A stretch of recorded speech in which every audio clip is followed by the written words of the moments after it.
how much of this interference campaign is social media driven, and is there more to it than just that? I wish I could say more about that, Chuck. But what I will say, what's interesting about what you just played with Senator Sanders, and all due respect, he's running a hell of a campaign. He's racking up delegates right now. But think about what's happening.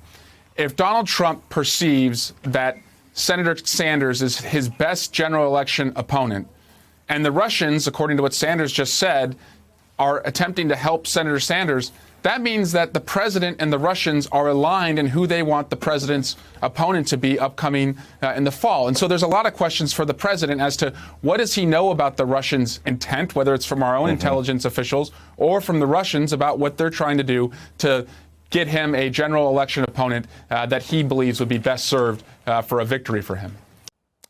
Hello, YouTubers. If you're watching this, it means you've checked out our channel, so thank you. Now do me a favor, subscribe by clicking on that button down there. Click on any of the videos to watch the latest interviews and highlights from MTP Daily and MSNBC. You can get more Beat the Press content every morning in the First Read newsletter. If you're tired of content that you don't know anything about where it came from, you don't have to have that problem with us. NBC News, MSNBC, MTP, and the Meet the Press mindset right here for you on YouTube. Subscribe now.